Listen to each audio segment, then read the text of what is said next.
Big Boss Malayalam season 6 episode number 72. അപ്പൊ നമ്മള് 71 ദിവസം കഴിഞ്ഞു. 72ാമത്തെ എപ്പിസോഡായി. നാളെ 73 ആവും. മറ്റന്നാൾ 74 ആവും.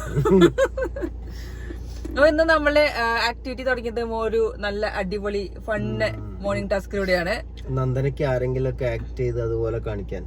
അതെ, നന്ദന അനുകരിക്കുക. ഓരോരുത്തരെ കുറിച്ച് ഇങ്ങനെ ഓരോരുത്തർ നടക്കുമ്പോൾ ഓരോരുത്തർ ചെയ്യുന്ന കാര്യങ്ങളെ വെച്ച് അനുകരിക്കുക. നല്ല അടിപൊളിയായിട്ട് ക്രിയേറ്റീവ് ആയിട്ട് ചെയ്യാൻ പറഞ്ഞു ബിഗ് ബോസ്. അപ്പൊ അത് നല്ല അടിപൊളിയായിട്ട് നന്ദനയും ടീമും ഒക്കെ ചെയ്തു. അതെ, നമ്മളെ എന്താ പറയാ അപ്പൊ ഇതിനിടയില് കമന്റ് ഉണ്ടാവും, നന്ദന സായിന് ഉമ്മ കൊടുത്തു, സ്നേഹ ചേച്ചി കണ്ടില്ലേ? അതെ, നമ്മുടെ സായി ചേട്ടന് നന്ദു ഉമ്മ കൊടുത്തിരിക്കുന്നു. ഉമ്മ കൊടുത്തിരിക്കുന്ന സുഹൃത്തുക്കള് ഉമ്മ കൊടുത്തു. ഇത് നല്ല രസം കാണാട്ടോ. സായി ആ കുളിര് പറഞ്ഞ സീനുണ്ടല്ലോ, മറ്റേ ദിലീപേട്ടൻ പറഞ്ഞു അത് എനിക്ക് അതേപോലെ സായി ഫുള്ള് കുളിര് പോയിരിക്കണ്ടായിരുന്നു. പക്ഷെ അതിന് മുന്നേ ഞങ്ങൾക്ക് വേറെ രസം ഉണ്ടായി. ഞങ്ങൾ ഇന്നത്തെ മോർണിംഗ് ടാസ്കില് മോർണിംഗ് സോങ് കേട്ടപ്പോ ഞങ്ങൾ അന്തം വിട്ടു. ചെകിനത പാട്ട് അത് കേട്ടപ്പോഴാണ് ഞങ്ങൾ അന്തം വിട്ടത്. ഞങ്ങൾ പരസ്പരം മുഖത്തോട് മുഖം നോക്കി. കാരണം ഞങ്ങൾ ഇന്നലെ ഒരു സിനിമ ഒക്കെ കണ്ടിറങ്ങി വന്നതായിരുന്നു. പെട്ടെന്ന് ഈ പാട്ട് കേട്ടപ്പോൾ എന്തോന്ന് ഞങ്ങൾ ആലോചിച്ചു. അതെ, അത് കേട്ടപ്പോ ഞങ്ങൾക്ക് ഭയങ്കര സന്തോഷം. ഇത് ബിഗ് ബോസ് നമ്മുടെ മനസ്സറിഞ്ഞിട്ട് വെച്ച പാട്ടാണെന്നൊക്കെ വിചാരിച്ചു. ബിഗ് ബോസ് ഇപ്പൊ പുറത്തുള്ള ആൾക്കാർക്ക് വേണ്ടിയും സോങ് വെക്കാൻ തുടങ്ങിയോ ഞങ്ങൾക്ക് ഡൗട്ട് ഉണ്ട്. അപ്പൊ അങ്ങനെ അത് മോർണിംഗ് സോങ് കഴിഞ്ഞു. ടാസ്ക് വന്നു നല്ല അടിപൊളിയായിട്ട് സിജോ ചെയ്തു. സിജോ ഡ്രസ് ചെയ്തിരിക്കുമ്പോ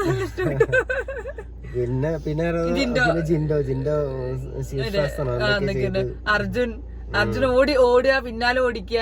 പിന്നെ അതേപോലെ അഭിഷേകിന്റെ ഒപ്പം കുറെ പിടിച്ചു നിന്നല്ലേ. നല്ല ചാട്ടൊക്കെ നല്ല അടിപൊളിയായിട്ട് ചാടുണ്ടായിരുന്നു. പിന്നെ സായിനെ ചെയ്ത് സായി അർജുന്റെ മടിയിൽ കയറിയുന്നതൊക്കെ തിരിച്ചു. പിന്നെ അതേപോലെ തന്നെ നന്ദന കയറി മടിയിലൊക്കെ ഇരിക്കുന്നുണ്ട്.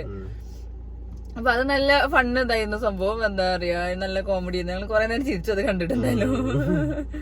പിന്നെ ഉണ്ടായതാണ് നമ്മുടെ നോറത്താത്തന്റെ കരച്ചില്. നോറത്താത്തേക്കാണെങ്കിൽ ഉപ്പേനും പ്രശ്നം, വീട്ടിലുള്ളൊരു പ്രശ്നം, കണ്ടസ്റ്റൻസിനോടൊക്കെയുള്ള പ്രശ്നമൊക്കെ തീർന്നു. മെയിൻ പ്രശ്നം അയാൾക്ക് മനസ്സിലാവണല്ലേ, ഞാൻ എന്തൊക്കെ പറഞ്ഞു ഒരു കാര്യമില്ല, അയാളെ വീട്ടിൽ നിന്ന് ഒഴിവാക്കണം. ആകെ പ്രശ്നങ്ങള്. ഞാൻ എന്റെ ആഗ്രഹങ്ങൾ അച്ചീവ് ചെയ്യാൻ പോവാണ്. അതെന്താ എന്റെ ഉപ്പയ്ക്ക് മനസ്സിലാകാത്ത? ഉപ്പ ഇപ്പോഴും IAS എന്ന് പറഞ്ഞിരിക്കുകയാണ്. ഉപ്പയ്ക്ക് അതിന്റെ അർത്ഥം അറിയാം, എനിക്ക് പഠിക്കണ്ടേ. പെയിന്റ് ചെയ്ത് വെച്ചിട്ട് എല്ലാരും നന്നായി തന്നെ. ഉപ്പ മാത്രം ഇപ്പോഴും അതിനെ പറ്റി ഒരു അഭിപ്രായം പറഞ്ഞില്ല. അതൊക്കെയാണ് ഇപ്പൊ ഫുള്ള് ഉപ്പയാണ് പ്രശ്നം. ബിഗ് ബോസ് കൂട്ടിങ്ങിന്റെ കൊണ്ട് ഫാമിലിയോട് വേണ്ടിയിരുന്നില്ല തോന്നിയിട്ടുണ്ടാവും. പിന്നെ നമ്മുടെ ക്ലാസിക് ടാസ്കുകളിൽ അടുത്ത ക്ലാസിക് ടാസ്കുകളിൽ ഒന്നായ റാങ്കിങ് ടാസ്ക് വന്നത്. അതില് നമ്മുടെ ആദ്യം തന്നെ ഒന്നിനു വേണ്ടി അടി. ഏറ്റവും വലിയ രസം എന്താ വെച്ചാൽ ഈ ഒരു ഗെയിമിന്റെ ഏറ്റവും വലിയ പ്രത്യേകത എല്ലാ സീസണിലും ഈ നിക്കണതൊന്നും ആവില്ല, പുറത്തുണ്ടാവണ എന്താ പറയാ 1, 2, 3 എല്ലാ പ്രാവശ്യം അവര് വിചാരിക്കും. അപ്പൊ തന്നെ നമുക്ക് മനസ്സിലാവും ഉള്ളിൽ ചിന്തിക്കണ അല്ല പുറത്ത് എന്നുള്ളത്. കഴിഞ്ഞ വർഷം നമ്മളൊക്കെ പറഞ്ഞ സംഭവങ്ങളൊന്നല്ല അവര് നിന്നതൊക്കെ. അവര് നമ്മള് 13 ആവുന്ന ആൾക്കാർ ഇവിടെ 1-ൽ വന്നിക്കും. നമ്മള് 1 ആണെന്ന് വിചാരിക്കുന്ന ആള് 13-ൽ പോയിരിക്കും. അങ്ങനെയൊക്കെ അത് അതിനൊരു കളി ഉണ്ട് എന്തായാലും. ശരിക്കും ഇത് ഒന്നാമത് നിന്ന് കഴിഞ്ഞാൽ ആൾക്കാർ വിചാരിക്കില്ല ഒന്ന് തന്നെയാണ് നിക്കണം എന്നുള്ളത്. അപ്പൊ ഈ ഒന്നാം സ്ഥാനത്തുള്ള കറക്റ്റ് ആൾക്കാർ തന്നെയാണ് ഇപ്പൊ ഏറ്റവും അവസാനം പോയി നിൽക്കുന്നത്. എനിക്ക് മനസ്സിലായ കാര്യമാണ്. കാരണം ആരും ഒന്നിനു വേണ്ടി നിൽക്കണില്ല, വിട്ടുകൊടുക്കുന്ന രീതിയിലാണ് ഞാൻ നിൽക്കുന്നത്. അപ്പൊ അങ്ങനെ നന്ദന നമ്മുടെ വീടും സ്ഥലവും ഒക്കെ കാറും എല്ലാം താമസം ഒക്കെ വേണമെന്ന് പറഞ്ഞിട്ടുള്ള ആഗ്രഹങ്ങളാണ് പറഞ്ഞത്. നല്ല ജെനുവിൻ ആഗ്രഹങ്ങൾ തന്നെയാണ്. അപ്പൊ ബാക്കിയുള്ളത് എന്തെങ്കിലും ഡിഫെൻഡ് ചെയ്യും. അങ്ങനെ അത് മാത്രമല്ല ബിഗ് ബോസ് എന്ന് പറയുന്നത് നമ്മുടെ ക്യാരക്ടർ വരുന്നത് നന്ദനയ്ക്ക് ഒരു വീട് എന്നുള്ള പ്രോഗ്രാമിന് ഏറ്റവും കൂടുതൽ സപ്പോർട്ട് കൊടുത്ത ആളാണ് നമ്മളെ എന്താ പറയാ സിജോയും സായിയൊക്കെ. അവരെന്നെ അത് എടുത്തിട്ട് പറഞ്ഞുകൊണ്ടിരിക്കുന്നു. കാര്യം അത് പറയും, അതാണ് ഗെയിം. പക്ഷെ അത് സിജോ അത് അതിനുശേഷമുള്ള സംസാരത്തില് ജിൻഡു ആണ് ഫസ്റ്റ് പറയുന്നത്. അവര് തമ്മിൽ ഒരു പ്രശ്നങ്ങൾ വന്നതെന്ന് വെച്ചിട്ടുണ്ടെങ്കിൽ ആ ഒരു പെട്ടി ടാസ്കിന്റെ കാര്യമാണ്. പണപ്പെട്ടിന്റെ കാര്യം അത് അവര് മാത്രം ഡിസ്കസ് ചെയ്തിട്ടുണ്ടായിരുന്നതാണ്. പിന്നെ അതെങ്ങനെ ജിൻഡോ പറഞ്ഞു എന്നുള്ളതൊക്കെ അവര് തമ്മിലൊരു ക്ലാഷ് വരുന്നു. പിണങ്ങി കിടക്കുന്നു. മുന്നേ ഇത് പറയട്ടോ മനുഷ്യ, ഇതൊക്കെ പറയണ്ടേ, ഇതേ സംഭവം പറയണ്ടേ. അപ്പൊ അങ്ങനെ നന്ദന നമ്മള് 1-ാം സ്ഥാനത്തിന് വേണ്ടിയിട്ട് വർത്താനം വാദോരാതെ പറഞ്ഞു. ബാക്കിയുള്ളവരെ ഡിഫെൻഡ് ചെയ്ത് കുറെ കാര്യങ്ങൾ പറഞ്ഞു. അപ്പോഴാണ് നന്ദനന്റെ പണപ്പെട്ടി സാധനം പുറത്തേക്ക് ഇറക്കിയിട്ടത്. നന്ദന ഒന്ന് പതറി. പണപ്പെട്ടി എടുക്കാൻ വന്ന ആൾ എന്തിനാണ് 1-ാം സ്ഥാനത്ത് നിൽക്കുന്ന രീതിയിൽ ജാസ്മിന്റെ സൈഡിൽ നിന്ന് ജിൻഡോന്റെ സൈഡിൽ നിന്നൊക്കെ ചോദ്യങ്ങൾ വരാൻ തുടങ്ങി. ബാക്കിയുള്ളവരൊപ്പം പിടിച്ചത് പറഞ്ഞപ്പോൾ എന്ത് പണപ്പെട്ടി, എനിക്ക് പണപ്പെട്ടില്ല, എനിക്ക് അത് തന്നെയാണ് ആവശ്യം എന്ന് പറഞ്ഞപ്പോഴാണ് പറഞ്ഞത് ഇവള് നമ്മളെ കൂടെ വെച്ചിട്ട് കളിക്കാണോ എന്ന് ചോദിച്ചത്. അത് കഴിഞ്ഞിട്ട് പിന്നെ നമ്മള് അപ്പോഴാണ് അടിയുണ്ടായ സമയത്താണ് സായിയും ശ്രീതും പറഞ്ഞത്. സായി ഇങ്ങോട്ട് പോരും മക്കളെ, ഞങ്ങളിവിടെ 6ാം സ്ഥാനത്ത് ആൾക്കാർ നിൽക്കുന്നുണ്ട്, നിങ്ങൾ ഞങ്ങളുടെ കാര്യം പറഞ്ഞിട്ട് ഇനി ബാക്കി ഒന്നിക്കോ രണ്ടിക്ക് പോയാൽ മതി. അതെന്ന് വെച്ചാൽ ഒന്നിന്റെ തർക്കം തീരാതെ ഇവിടെ ഞങ്ങൾ രണ്ടാള് മാത്രമേ ഉള്ളൂ, ഞങ്ങളെ പെട്ടെന്ന് തീരുമാനമാക്കി തന്നെ കഴിഞ്ഞിട്ട് അങ്ങനെ ബാക്കി നിങ്ങൾ എന്താ വെച്ചാൽ കാട്ടിക്കോളി. അത് തമ്മിൽ സംസാരിച്ച് സായിക്ക് ബാക്കി എല്ലാരും സപ്പോർട്ട് കൊടുത്തതോട് സായി 6ാം സ്ഥാനത്ത് വന്നു. അങ്ങനെ അവസ്ഥ ഇതിനോട് വേണ്ട, നിനക്ക് മുന്നിക്ക് ചാടാം, ബാക്കിക്ക് ചാടാന്ന് പറഞ്ഞില്ല, മുന്നിക്ക് ചാടാം. അങ്ങനെ 6ാം സ്ഥാനം കഴിഞ്ഞപ്പോ പിന്നെ നേരെ 5ലേക്ക് വന്നു. ഋഷിയും ജാസ്മിനും. അത് അത്ര വലിയൊരു ഫൈറ്റ് നടന്നില്ല. ജാസ്മിന്റേതായിട്ടുള്ള കാര്യങ്ങൾ ജാസ്മിൻ സൂപ്പർ ആയിട്ട് ഫൈറ്റ് ചെയ്തു. ജാസ്മിൻ എല്ലാവരോടും നല്ല ചോദ്യങ്ങൾ ചോദിക്കുന്നത്, എല്ലാവരോടും നല്ല വർത്തമാനം എല്ലാവരോടും ചോദിക്കുന്നത്. ബാക്കി എല്ലാവരും നമുക്ക് വേണ്ട മാത്രം ചോദിച്ചും ഉണ്ടാക്കുകയാണ്. ജാസ്മിൻ എല്ലാവരോടും ഫൈറ്റ് ചെയ്തു സൂപ്പറായിട്ട്, എല്ലാവരോടും ചോദിക്കുന്നുണ്ട്. എല്ലാവരും 5ാം സ്ഥാനത്തിന് വേണ്ടി ഋഷിയും ജാസ്മിനും ചോദിച്ചു. ഋഷിക്കാണ് വോട്ട് കൂടുതൽ. എനിക്ക് ഏറ്റവും ഇഷ്ടം ജാസ്മിനായിട്ട് ഫൈറ്റ് ചെയ്തത് നമ്മളെ അർജുന്റെ ഫൈറ്റ്. എനിക്ക് അർജുൻ ആകെ 2-3 കാര്യം പറഞ്ഞുള്ളൂ, അതിലൊന്നും പതറിപ്പോയത്. അപ്പൊ അങ്ങനെ 5ാം സ്ഥാനം കഴിഞ്ഞപ്പോ പിന്നെ 4ാം സ്ഥാനത്തേക്ക് വന്നു. 4ാം സ്ഥാനത്ത് വേണ്ടി വന്ന് മത്സരിച്ചത് നമ്മുടെ ശ്രീതും റസ്മിനും ആയിരുന്നു. അതിന് റസ്മിനെ പുറത്താക്കി അങ്ങനെ ശ്രീതു അതിൽ കയറിയിട്ടുണ്ട്. അങ്ങനെ അത് കഴിഞ്ഞ് 4ാം കഴിഞ്ഞപ്പോ പിന്നെയാണ് 3ാമത്തെ സ്ഥാനത്തിനാണ് വേണ്ടി, എനിക്ക് തോന്നുന്നു ജാസ്മിൻ അതുപോലെ ഇങ്ങനെ വന്നോണ്ടിരിക്കുകയാണ്. ഞാൻ 3ാം സ്ഥാനത്തിന് വേണ്ടിയിട്ട് അർജുനൊക്കെ വന്നു. അർജുനും പിന്നെ പറയുന്നു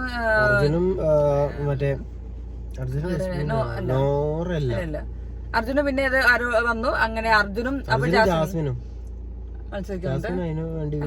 ജാസ്മിൻ എല്ലാവരോടും ഉണ്ടാക്കുന്നുണ്ട്. ജാസ്മിൻ എല്ലാവരോടും ഓരോ പോയിന്റ്, നീ എന്ത് ചെയ്തു, നീ അത് ചെയ്തു, ഇത് ചെയ്തു. അർജുനോടൊക്കെ കറക്റ്റ് എല്ലാവരും ചോദിക്കേണ്ടതാണ്. അതിൽ ജാസ്മിൻ മാത്രമാണ് പോയിന്റ് വരുന്നത്. ബാക്കി എല്ലാവരും അവനാണ് സീറ്റ് കിട്ടിയപ്പോ അതും ഉണ്ടാകുന്നു, കിട്ടാത്തൊരു അങ്ങനെയും ഉണ്ടാകുന്നു.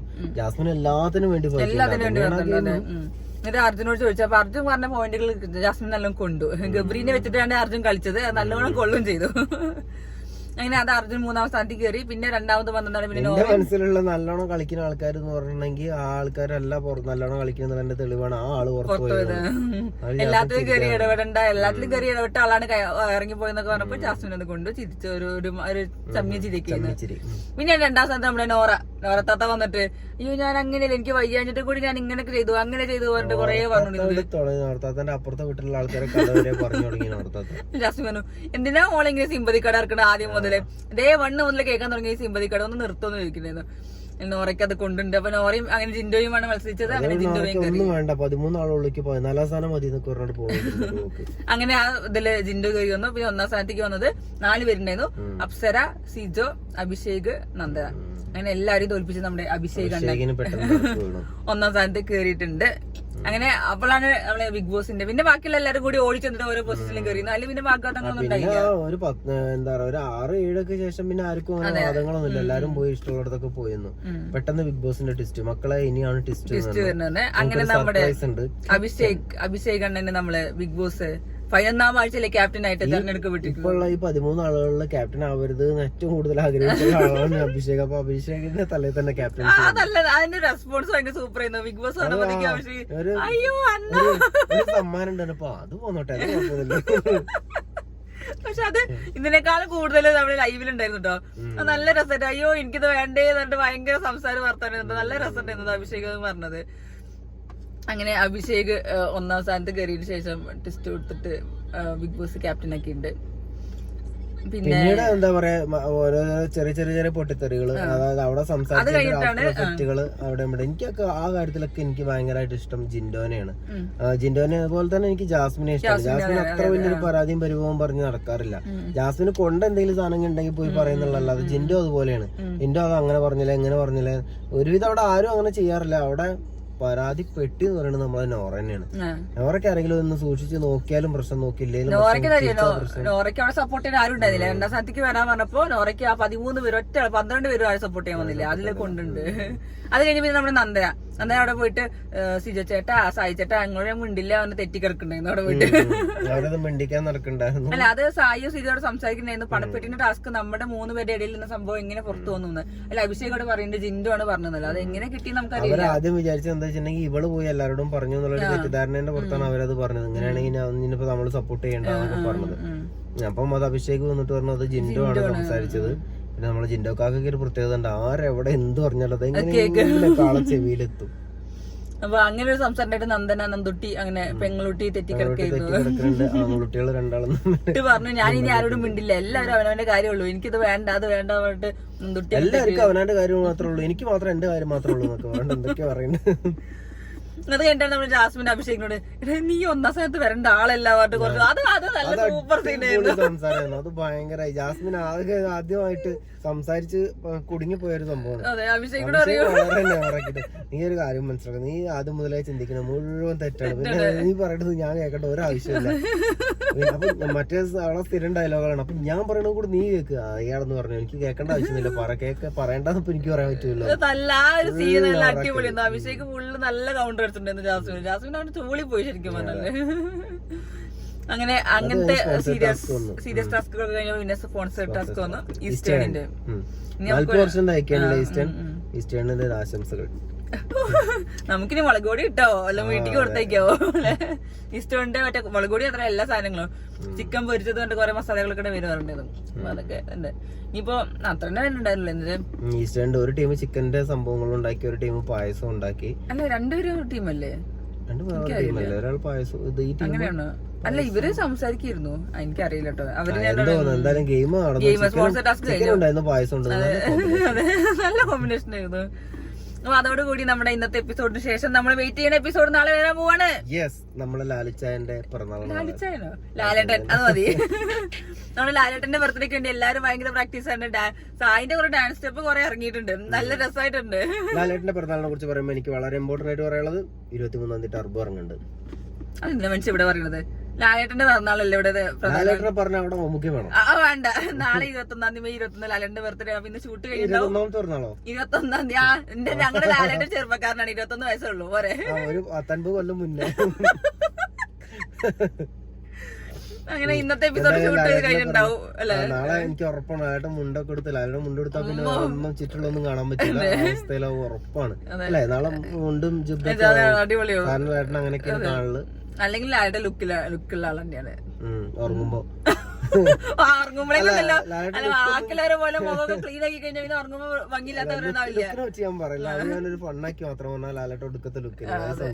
നാളെ നമ്മൾ എല്ലാരും എങ്ങനെ നല്ല ഭംഗി ഉണ്ടാവും, നല്ല പെർഫോമൻസ് ഉണ്ടാവും, ഡാൻസ് ഉണ്ടാവും. ഞങ്ങൾ സായിന്റെ ഡാൻസ് കാണാൻ കാത്തിക്കാണ്. സായി ഡാൻസ് ഉണ്ടാവും, എല്ലാവരും പെർഫോം ചെയ്യണ്ടല്ലോ. എന്നാ നാളെയാണ് സായിന്റെ മറ്റേ ഇത് അരങ്ങേറ്റം. നാളെയാണ് അല്ല നമ്മുടെ ഒരു അരങ്ങേറ്റം കഴിഞ്ഞു. മറ്റേ കൽബിയിലെത്തി മറ്റേ ഇതിന്റെ അത് കഴിഞ്ഞു. പിന്നെ വിഷുവിന് എന്തോ ഡാൻസ് ഉണ്ടായില്ലേ? രണ്ടെണ്ണം കഴിഞ്ഞു. മൂന്നാമത്തെ ഇതാണ് വരുന്നത്. ശ്രീധുവിന്റെ എന്തോ ഒരു സംഗതികളുണ്ട്. ഇന്നലെ രാത്രിയൊക്കെ അവർ അതന്നെ മുതലെടുത്തിട്ട് ഭയങ്കര അറിയാതെ പറഞ്ഞ വട്ടം രാവണപ്രഭുല്. അപ്പൊ ഇനി അത് നല്ല രസം ഉണ്ടാവും. എന്തായാലും ഇതൊക്കെ നാളെ കുറച്ച് രസങ്ങളുണ്ട്. അപ്പൊ നാളെ എവിക്ഷൻ ഒന്നും സെൻസ് ഇല്ല അല്ലെ? നമ്മള് കേട്ടത് റസ്മിൻ അപ്സരാന്ന് കേൾക്കണോ? അതിൽ റസ്മിന്ന് സ്ട്രെസ് ചെയ്ത് ഇങ്ങനെ കേൾക്കുന്നു എല്ലാരും പറഞ്ഞിട്ട്. അപ്പം റസ്മിൻ തന്നെ ആയിരിക്കണം. എനിക്ക് തോന്നുന്നു കൂട്ടത്തില് വോട്ടിന് ചാൻസ് കുറവാണ്. നാളെ നല്ലൊരു ദിവസമായിട്ട് അങ്ങനെ പുറത്താക്കാൻ ചാൻസ് ഉണ്ടോ? എന്നാലും പിന്നെ ലാലേട്ടൻ എന്നാ വിഷുവിന്റെ എന്നൊക്കെ പറഞ്ഞിട്ടില്ലേ? ലാലേട്ടൻ പറഞ്ഞതാണെന്ന് പറഞ്ഞേ. അപ്പൊ ഇന്നത്തെ നമ്മൾ കഴിഞ്ഞു. നാളെ നമുക്ക് ലാലേട്ടന്റെ എപ്പിസോഡിന്റെ റിവ്യൂ ഇട്ട് നാളെ എനിക്ക് പറയാൻ നാളെ ലൈവ് ഉണ്ടാവില്ല കേട്ടോ. ഇത് ഷൂട്ടുണ്ടായോണ്ട് ഇനി ലൈവ് ഉണ്ടാവോ അറിയില്ല. ചിലപ്പോ കുറച്ച് ഭാഗം ഉണ്ടാവും. ഇനി നാളത്തെ മാത്രം എപ്പിസോഡ് ആണെങ്കിൽ ചിലപ്പോ കുറച്ച് ലൈവ് ഉണ്ടാവും. ഞങ്ങൾ ലാലേട്ടൻ ഒന്ന് വിളിച്ചു നോക്കട്ടെ എന്താ പരിപാടി നോക്കിയിട്ട്. ലാലേട്ടന്റെ ഒരു മിസ് കോൾ ഉണ്ടായിരുന്നു ഫോണിൽ, തിരിച്ചു വിളിക്കണം. ഇയാളുടെ അയ്യന്റെ പേര് ലാലേട്ടൻ സേവ് ചെയ്തിരിക്കാം. അപ്പൊ അത്രേ ഉള്ളൂ. നമുക്ക് നാളെ ലൈവ് അപ്ഡേറ്റിൽ വല്ലതും ഉണ്ടെങ്കിൽ ഞാൻ നാളെ വരുന്നതായിരിക്കും. അപ്പൊ നാളെ എവിക്ഷൻ ഉണ്ടെങ്കിൽ നാളെ എവിക്ഷൻ ഉണ്ടാവും, അല്ലെങ്കിൽ മറ്റന്നാൾ ഉണ്ടാവാൻ ചാൻസ് ഉണ്ട് അല്ലെ? മിഡ് വീക്കോ എന്തെങ്കിലും. ഞാൻ ആലോചിക്കുന്നതല്ല, എനിക്ക് അതിലൊരു സംശയം കൂടി ഉണ്ട്. ഇപ്പം ഇന്നിപ്പം ചൊവ്വാഴ്ച അല്ലേ? അത് തിങ്കളാഴ്ചയായി. ചൊവ്വാഴ്ച നാളെ കഴിഞ്ഞ അപ്പൊ പിന്നെ അവർക്ക് ടൈം ഉണ്ട്. അടുത്തതാവാനായില്ലേ? വെള്ളിയാഴ്ച എന്തായാലും നോക്കാം. വരാൻ പോണ പൂരത്തിന് നമുക്ക് കാത്തിരുന്ന് കാണാം അല്ലേ? അപ്പൊ എന്താ